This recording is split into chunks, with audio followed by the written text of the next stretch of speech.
Hello students, आपका स्वागत है। आज हम बहुपद का रिवीजन करने वाले हैं। तो हम देखते हैं कि बहुपद में ऐसे कौन कौन से क्वेश्चन हैं जो एग्जाम में बहुत इंपॉर्टेंट है और पूछे जा सकते हैं। तो आप वीडियो को आखिरी तक बहुत ध्यान से देखिएगा, जिससे कि आपका बहुपद का टॉपिक बहुत अच्छे से समझ में आ जाएगा। उसके बाद हम जो है आगे के चैप्टर्स के भी रिविजन करेंगे। तो सबसे पहले हम देखते हैं बहुपद में किस टाइप के क्वेश्चन आपके एग्जाम में आ सकते हैं। सबसे पहले हमारे पास जो क्वेश्चन है कि बहुपद का मान ज्ञात कीजिए। तो यहाँ पर देखिए बहुपद किस तरीके से रहता है, px के फॉर्म में दिया हुआ है और इसमें कहता है px का मान यदि 2x की घात 3 ऋण 5x धन 4 है तो आपको p2 का मान क्या होगा, इसका मान ज्ञात करना है। इस टाइप के क्वेश्चन आ सकते हैं। तो यहाँ पर जब इस टाइप के क्वेश्चन आएंगे तो आपको क्या करना है कि जो बहुपद दिया हुआ है इस बहुपद में आपको px दिया हुआ है और आपको आंसर किसका चाहिए, p2 का। यानी जहां पर x है वहां पर यदि हम 2 रख देंगे तब हमें p2 का मान मिल जाएगा। तो हम यहाँ पर क्या रखने वाले हैं, x बराबर 2 रखने पर। क्वेश्चन को किस तरीके से सॉल्व किया जाता है इसके मेथड के ऊपर आप ध्यान रखेंगे। तो यहाँ px दिखाई दे रहा है तो x के बदले हमें लिखना है 2 बराबर 2, x की घात 3 है, x के बदले हमें 2 लिखना है तो 2 की घात 3 हो जाएगा। ऋण 5, x आया हुआ है तो ब्रैकेट में 2 लिखेंगे धन 4। तो हमको मिल रहा है p2 बराबर 2 गुणा 2 की घात 3 यानी 2 गुणा 2 गुणा 2, 3 बातों से गुणा करेंगे तो इसकी वैल्यू होती है 8। ऋण 5 दूनी 10 धन 4। तो हमको मिल रहा है p2 का मान 8 दूनी 16 ऋण 10 धन 4, 16 और 4 20, 20 ऋण 10, यानी हमको p2 का मान कितना मिल रहा है 10। तो इस टाइप के क्वेश्चन यदि आपके पास एग्जाम में आते हैं कि आपको एक बहुपद दिया जाएगा और उस बहुपद में जैसे यहाँ पर px दिया हुआ था है ना, px का मतलब है कि यहाँ पर जो बहुपद दिया जा रहा है उसमें चर राशि की वैल्यू x है, चर राशि वहां पर x यूज किया गया है और इसके बाद में आपको p2 की वैल्यू ज्ञात करना है। इसका मतलब है कि जहां जहां x लिखा हुआ है वहां पर आप 2 रखेंगे और उसके बाद में आप इसको कैलकुलेट करेंगे तो आपको इसके p2 की वैल्यू मिल जाएगी। इस टाइप के क्वेश्चन और आप लोग सॉल्व करिएगा। जैसे यहाँ पर एक क्वेश्चन दिया है, सेकेंड में आपको बता रही हूँ, px की वैल्यू हमें दिया हुआ है 2x की पावर 3 माइनस x की पावर 2 माइनस 4, ये हमको दिया हुआ है और इसमें हमें कहता है कि इसमें भी आपको p2 की वैल्यू ज्ञात करना है। तो आपसे ये आराम से बन जाएगा। क्या करना होगा इसमें, क्योंकि हमें p2 की वैल्यू चाहिए और हमें मान दिया हुआ है px का, तो इस क्वेश्चन में भी आपको क्या रखना होगा, x की वैल्यू 2 रखना है। तो x की वैल्यू 2 रखने पर जहां जहां आपको लाइन में x दिखाई दे रहा है वहां पर 2 रख देंगे और उसके बाद सॉल्व करेंगे जिस तरीके से हम पहले क्वेश्चन को सॉल्व किए थे। तो इस टाइप का क्वेश्चन यदि आए तो आपसे एग्जाम में बन जाना चाहिए। नेक्स्ट टाइप का क्वेश्चन आता है कि जांचिए कि क्या x+1 बहुपद px equal to 2x cube plus x square minus 2x plus 1 का गुणनखंड है। तो यहाँ पर हमें जो है गुणनखंड है या नहीं है, तो इसे आपको कैसे चेक करना है। जो गुणनखंड है जिसके बारे में पूछा जा रहा है, हमें किसके बारे में पूछना है, वो x+1 गुणनखंड है या नहीं है। तो इसका प्रोसेस देखिए, x+1 इक्वल टू हम रख देते हैं 0, तो यहाँ से हमें x की वैल्यू मिल जाती है -1। तो यहाँ पर x की जो वैल्यू है उसे हम क्या करेंगे, बहुपद में रखेंगे। बहुपद में रखने पर यदि बहुपद का मान 0 हो जाएगा तब हम कहेंगे कि वो गुणनखंड है। तो हमें बहुपद क्या दिया है, px बराबर 2x की घात 3 धन x की घात 2 ऋण 2x धन 1। गुणनखंड है या नहीं है ये जांचने के लिए इस बहुपद में हम x का मान ऋण 1 रखते हैं। तो x बराबर ऋण 1 रखने पर यहाँ जहां जहां आपको x दिखाई दे रहा है वहां पे ऋण 1 रख दीजिए। तो p x दिखाई दिया, ऋण 1 रखिए, बराबर 2 x दिखाई दे रहा है तो ऋण 1 की घात 3 हो जाएगा, धन x की घात 2 है तो ऋण 1 की घात 2, ऋण 2 x दिखाई दे रहा है तो ऋण 1 रखेंगे धन 1। जहां जहां आपको यहाँ इक्वेशन में यहाँ पर बहुपद में x दिखाई देगा वहां पर आप -1 रख दिए। अब इसको सॉल्व करते हैं। तो ये तो 2 है, ऋण 1 की घात 3, कभी भी आप ध्यान रखेंगे अगर माइनस का निशान है और उसकी जो घात है वो विषम संख्या आती है तब वहां पर उसकी वैल्यू जो है वो माइनस रहती है। किसी भी ऋण वाली संख्या की घात यदि विषम होगी तो उसमें जो चिन्ह है वो ऋण ही रहेगा और यदि उसकी घात सम संख्या हो जाती है तब वहां पर उसका जो चिन्ह है उस संख्या का वो धन हो जाता है। तो ऋण 1 की घात 3 है तो हमको ऋण का निशान मिलेगा, ऋण को 3 बार गुणा करेंगे, ठीक है। 1 की घात 3 तो 1 को 3 बार गुणा करने से 1 ही आता है। धन ऋण 1 की घात 2, तो घात 2 कैसा है, सम संख्या है तो वो धन में चेंज हो जाएगा, तो 1 एकम 1 यानी ये धन 1 हो गया। ऋण और ऋण का गुणा होता है धन, 2 एकम 2 धन 1। सारी स्टेप बहुत ध्यान से आप देखते रहिए। 2 एकम 2 ये ऋण 2 हो जाएगा, धन 1 धन 2 और 1 3, तो ऋण 2 धन 4 यानी कि इसकी वैल्यू आ रहा है 2। तो यहाँ पर हम देख रहे हैं कि p-1 हम जब रख रहे हैं x का मान ऋण 1 रखने पर ये जो वैल्यू आ रही है यदि वो शून्य आ जाती तब हम कहते कि वो गुणनखंड है। अब यहाँ पर जो वैल्यू आ रही है वो तो शून्य नहीं आ रही है, तो क्योंकि ये शून्य के बराबर नहीं है इसलिए हम यहाँ पर आंसर लिखेंगे कि x+1 गुणनखंड नहीं है। इस टाइप का क्वेश्चन आपके एग्जाम में जरूर पूछा जाता है, गुणनखंड नहीं है। क्या करना है आपको ध्यान रखिए, एक क्वेश्चन और सॉल्व करेंगे। वैसे अभी हमको जो दिया हुआ है वो गुणनखंड है या नहीं है जिसके बारे में पूछा जा रहा है उसको हम रख देंगे 0 के बराबर। 0 के बराबर रखने के बाद आपको x का मान मिलेगा। x का जो मान मिलता है उस मान को आप बहुपद में रख दीजिए जहां जहां x लिखा हुआ है और उसके बाद हल करेंगे। हल करने पर यदि उसकी वैल्यू 0 के बराबर आएगी तब हम कहेंगे कि वो गुणनखंड है, और यदि उसकी वैल्यू 0 के बराबर नहीं आती है तब हम कहेंगे कि वो गुणनखंड नहीं है। जैसे इस क्वेश्चन में वो 0 के बराबर नहीं मिला, हमको 2 मिला था, तो इस कारण से हम क्या कहेंगे कि जो x+1 दिया हुआ है वो इसका गुणनखंड नहीं होगा। इसमें हम नेक्स्ट क्वेश्चन लेते हैं, जांचिए कि क्या x-1 बहुपद px equal to x³ plus 5x² minus 5x+1 का गुणनखंड है या नहीं है। तो इसे जांचने के लिए फिर से आप मेथड देखिए क्या किए थे हम लोग। सबसे पहले x-1 को हम 0 के बराबर रखते हैं और यहाँ से हम x की वैल्यू को निकालना चाहते हैं तो ये -1 उधर पक्षांतर हो जाएगा तो +1 में चेंज हो जाएगा, तो हमें x का मान मिल रहा है 1। अब हमें गुणनखंड है या नहीं है ये पता करने के लिए बहुपद को लिखते हैं। बहुपद क्या दिया हुआ है हमें, px equal to x³ plus 5x² minus 5x+1।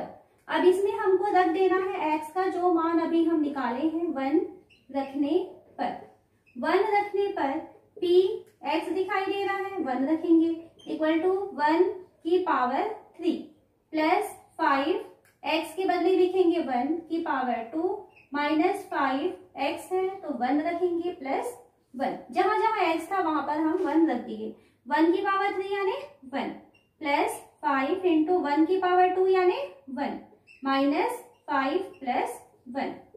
Solve करते हैं, ये 5 रहेगा माइनस 5+1, ये दोनों फिर से कैंसिल हो रहा है, +5 -5 कैंसिल हो जाएगा तो 1 और 1 कितना आ रहा है 2। फिर से वही चीजें आ रही है कि ये जो आ रहा है हमको मान वो 0 के बराबर नहीं मिल रहा है, तो हम इसलिए क्या कहेंगे, इसलिए x-1 गुणनखंड नहीं है। तो इस टाइप के यदि आपके क्वेश्चन आते हैं तो आपसे बिल्कुल बन जाना चाहिए, आपको ज्यादा कुछ नहीं करना है। जिसके बारे में पूछा जाता है वो गुणनखंड है या नहीं है उसको 0 के बराबर करेंगे, x की वैल्यू निकालेंगे, उस x की वैल्यू को आप बहुपद में रखेंगे। बहुपद में रखने पर 0 आ जाएगा तो गुणनखंड है और 0 नहीं आएगा तो गुणनखंड नहीं है। नेक्स्ट क्वेश्चन है, a का मान ज्ञात कीजिए जहां gx px का गुणनखंड है, और यहाँ पर हमें gx का मान दिया है और ये px का मान दिया है और हमें ये कहता है कि ये जो है इस px का गुणनखंड है। तो यहाँ पर सबसे पहले gx की वैल्यू को हम रख देते हैं 0 के बराबर। तो gx का मान कितना है x+1, इसकी वैल्यू हो जाएगी 0, तो यहाँ से हमें x का मान मिल जाएगा -1।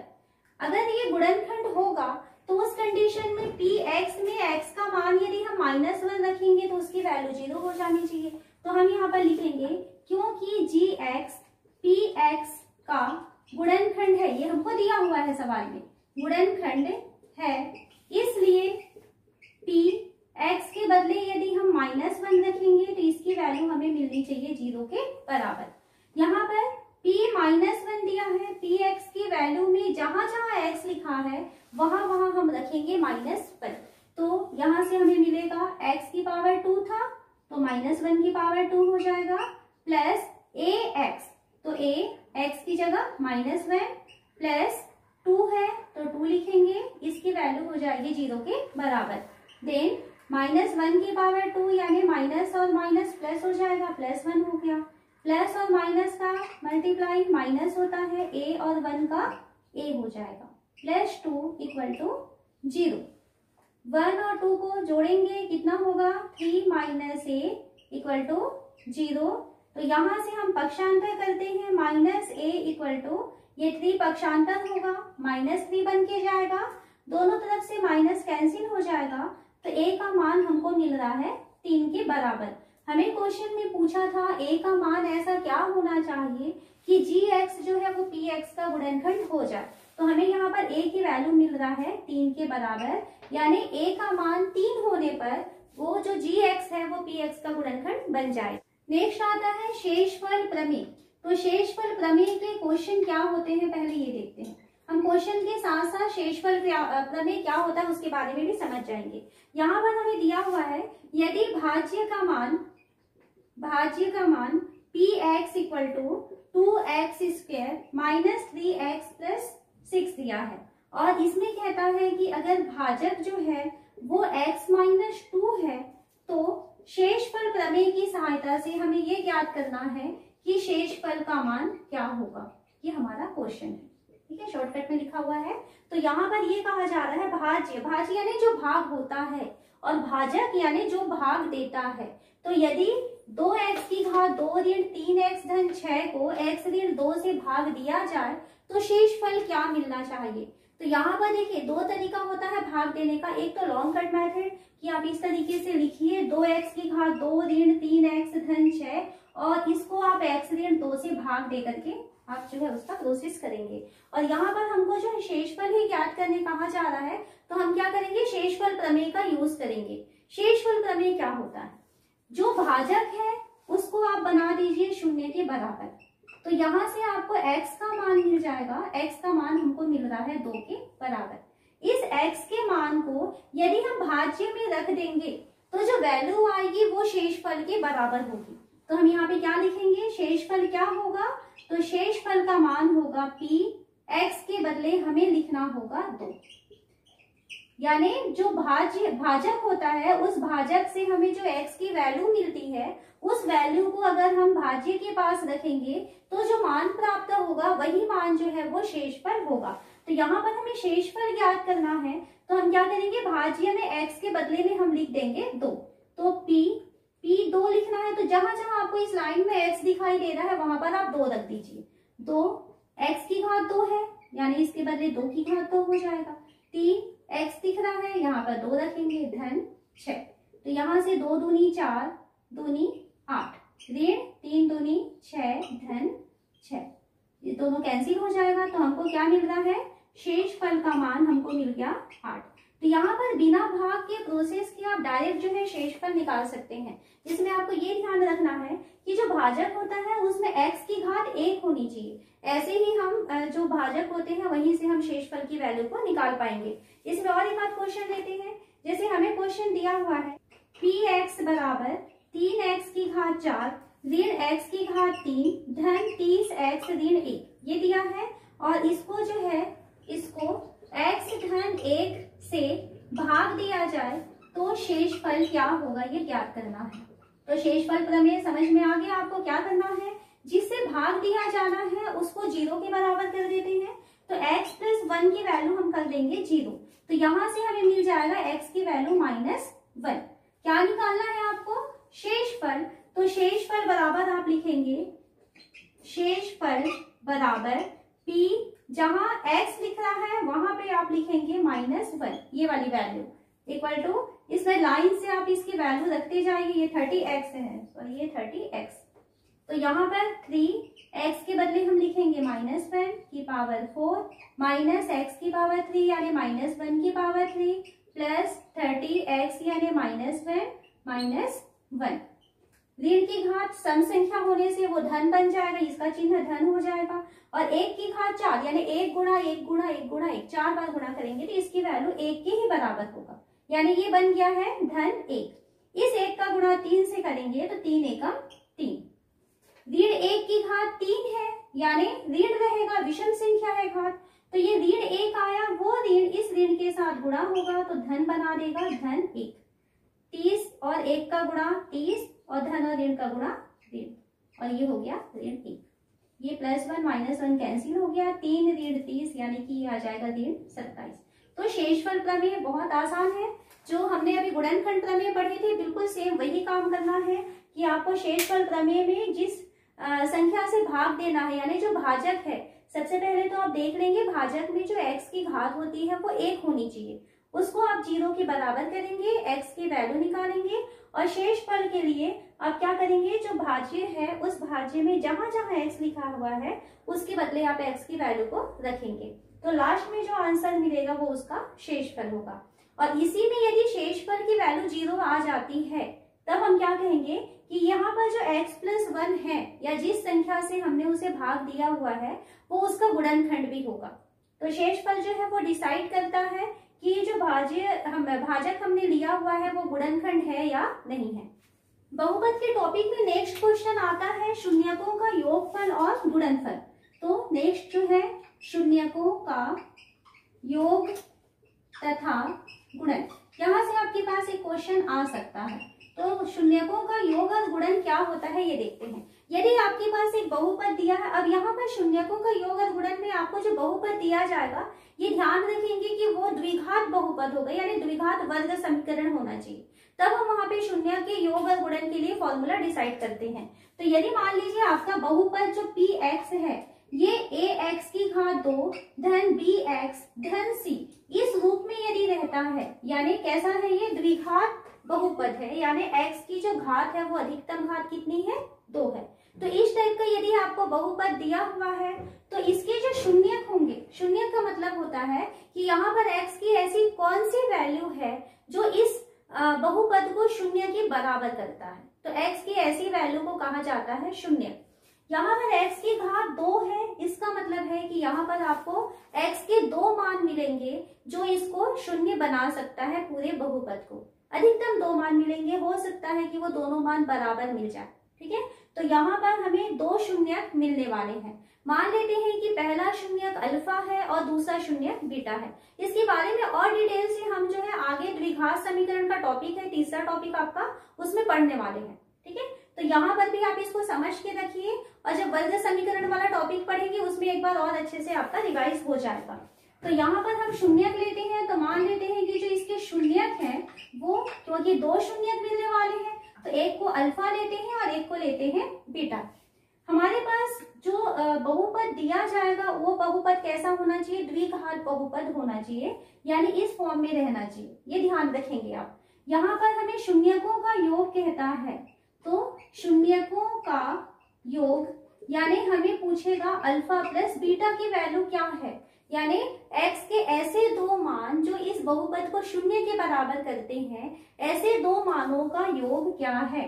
तो इसके लिए डायरेक्ट आप बहुपद में से a, b और c की वैल्यू को पहले तो निकालेंगे और इसके लिए फॉर्मूला होता है -b/a, ठीक है। डायरेक्ट आप फॉर्मूले में वैल्यू रखेंगे तो मिल जाएगा आपको। फिर सेकेंड होता है शून्यकों का गुणन। शून्यकों का गुणन यानी आपको 2 जो शून्यक है अल्फा और बीटा, इसको गुणा करेंगे तो क्या मिलेगा, तो डायरेक्ट हम यहाँ से लिख सकते हैं c/a। तो ये 2 फॉर्मूले हैं, आप हमेशा इसको याद रखेंगे। जब हम द्विघात समीकरण पढ़ेंगे तो वहां पर भी हमको इसकी जरूरत पड़ने वाली है। तो इसके क्वेश्चन किस तरीके से आते हैं ये देखते हैं। हमें यहाँ पर दिया हुआ है बहुपद दिया है, देखिए हमें बहुपद दिया है 4x की घात 2 धन 4 वर्गमूल 3x धन 3।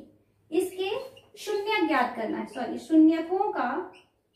शून्यकों का योग तथा गुणन ज्ञात कीजिए। ये क्वेश्चन है, बहुत आसान है, ध्यान देना क्या करना है। सबसे पहले तो आपको जो बहुपद दिया हुआ है इस बहुपद की हम तुलना करेंगे। जो हमारा ये द्विघात बहुपद है, क्या है ये ax की घात 2 धन bx धन c से हम इसकी तुलना करते हैं। तो यहाँ पर देखिए घात घटते क्रम में है, x की घात 2 का गुणांक a है, यहाँ पर x की घात 2 का गुणांक 4 है। तो हमें पता चला a का मान कितना आएगा, 4 के बराबर। x का गुणांक b है और यहाँ x का गुणांक कितना है, 4 वर्गमूल 3, यानी b का मान हो गया 4 वर्गमूल 3। और c यानी जो अचर पद है जिसके पास x नहीं है, यहाँ पर 3 है जिसके पास x नहीं है, तो यहाँ से पता चला c का मान 3 के बराबर है। हमें क्या कहा है उसने, शून्यकों का योग और गुणन ज्ञात कीजिए। तो बिल्कुल प्रोसेस बहुत आसान है, देखना। शून्यकों का योग, तो शून्यकों का योग, यहाँ पे फॉर्मूला देखे हमने, शून्यकों का योग क्या होता है, माइनस बी अपॉन ए। बस वैल्यू रखना है आपको, माइनस बी अपॉन ए। माइनस बी का मान देखिए कितना आया है, 4 वर्गमूल 3 बटे ए का मान आया है 4, कैंसिल हो जाएगा। तो शून्यकों का योगफल होगा -√3। सेकेंड हमें चाहिए शून्यकों का गुणन, तो शून्यकों का गुणन, तो इसके लिए क्या फॉर्मूला था, c अपॉन ए। वैल्यू रखेंगे, c का मान है 3 और a का मान है 4। तो इस तरीके से आप शून्यकों के योग और शून्यकों के गुणन को याद कर सकते हैं। तो आपके बोर्ड एग्जाम में जितने इंपॉर्टेंट क्वेश्चन थे, पहला टॉपिक जो बहुपद था, तो आपके पास 3 टाइप के क्वेश्चन आ सकते हैं। पहला तो गुणनखंड प्रमेय से प्रश्न आ सकता है, वो आपको समझाया गया किस तरीके से आपको सॉल्व करना है। शेषफल प्रमेय से रिलेटेड क्वेश्चन आ सकते हैं, या फिर आपको बहुपद दिया जाएगा जिसमें अधिकतम घात 2 होगी, इस टाइप का ही बहुपद आपको मिलने वाला है। तो यहाँ पर इसके शून्यकों का योग और शून्यकों का गुणन, इससे रिलेटेड आपके पास क्वेश्चन आ सकते हैं। तो आप बहुत अच्छे से इतने क्वेश्चन की तैयारी कीजिए। अब हम नेक्स्ट वीडियो में अगला जो हमारा टॉपिक है, 2 चरों का रैखिक समीकरण निकाल, उससे रिलेटेड क्वेश्चन सॉल्व करने वाले हैं। तो यदि आप हमारे चैनल में नए हैं तो आप हमारे चैनल को सब्सक्राइब कीजिए और इस वीडियो को ज्यादा से ज्यादा अपने दोस्तों को शेयर कीजिए।